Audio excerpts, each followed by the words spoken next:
விடுங்கள். அதுதான் முதல் படி, முதல் சத்தியம். நம்ம கேட்கலாம், எப்படி துறக்கிறது சாமி? அதுதான் இரண்டாவது தியான நுட்பமாக கிருஷ்ணன் அளிக்கின்றார். எங்கிருந்து உங்கள் மனம் இயங்குகின்றதுன்னு ஆழ்ந்து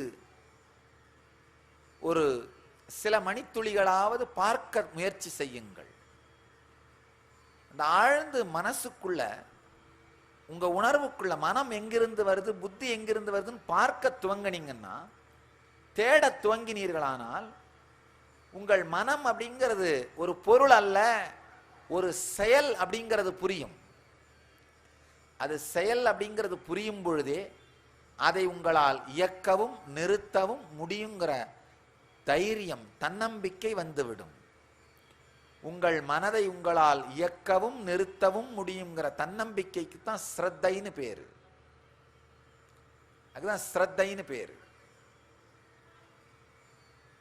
அதையும் தாண்டி எதையுமே செய்ய முடியாவிட்டாலும் மனதையும் புத்தியையும் அந்த அமைதிக்குள் சமர்ப்பித்து விட்டு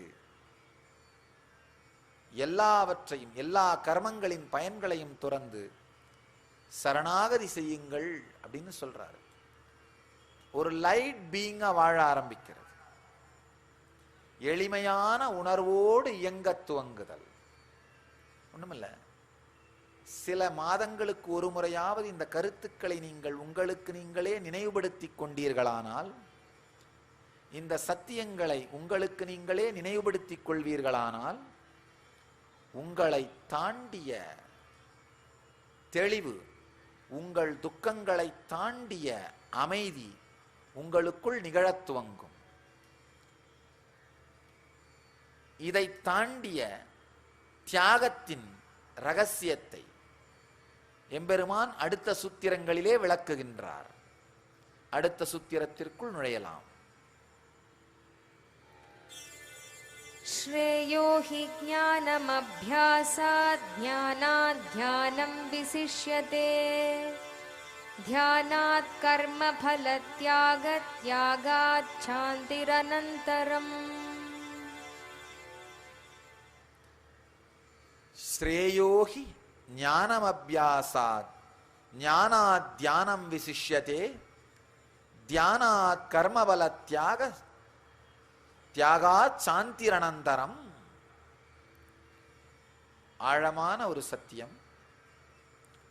உட்பொருள் அறியாமல்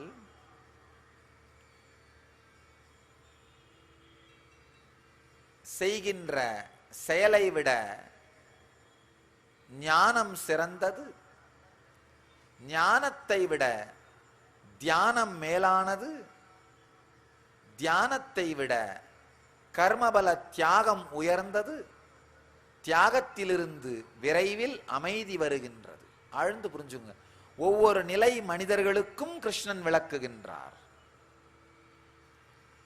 முதல்ல என்ன சொல்றாரு? புரியாமல் செய்கின்ற இந்த அபியாசங்கள், புரியாமல் செய்கின்ற அபியாசங்கள்னா, ஒரு நாளைக்கு காலையில எழுந்திரிச்ச உடனே 100 தரம் உடம்ப நீட்டு, 100 தரம் உடம்ப சுருக்கு, 100 தரம் வலது முக்கால இழுத்து மூச்சம் இடது முக்கால விடு, இல்லை இடது முக்கால இழுத்து வலது முக்கால விடு. புரியாமல் செய்கின்ற சாதாரண கர்மங்கள், செயல்கள், இவைகளை விட ஞானம் உயர்ந்தது. ஆழ்ந்து புரிஞ்சுக்கோங்க. சத்தியம் புரியாமல் செயல் மட்டும் செய்யப்பட்டால் அது சடங்கு. சத்தியம் புரிந்து செய்யப்பட்டால் அதே செயல் தியானம்.